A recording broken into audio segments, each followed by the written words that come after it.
समर्पित व्यवस्थार परिवर्तन नहेला पर्यंत कृषक मानक अवस्थार परिवर्तन हो पार ना। जितेबाला कृषक टे चिंता कर साहूकार पाखु आनी ऋण केतबेले परिशोध कर सी चाषर जत्न नहीं पार ना। आर्थिक अनाटन ही चाषी मानकर मेरुदंड भांगार मुख्य कारण थिला।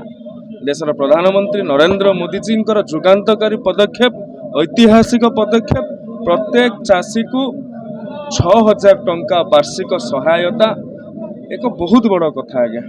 17तम किस्ती आज प्रदान करा जायछि। अनेक योजना आसे निर्वाचन परिप्रेक्षी रे आसे किंतु ताहा जारी रहे ना।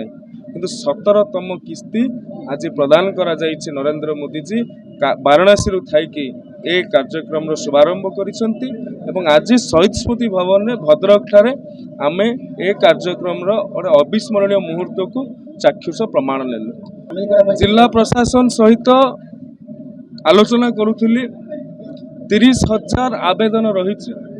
से 30,000 रु पाखापाखि 25 रु 27,000 आवेदन होचंती जेन्युइन बा पाइबा योग्यता अच्छी। तेणु आगामी मासे 2 मास भितर से आवेदन गुड़ी को ग्रहण करिकी ठीक भाव में जांच करिकी केउ भली भाव में 18तम किस्ती सेमानंक पाखक पहुँच पारिबो।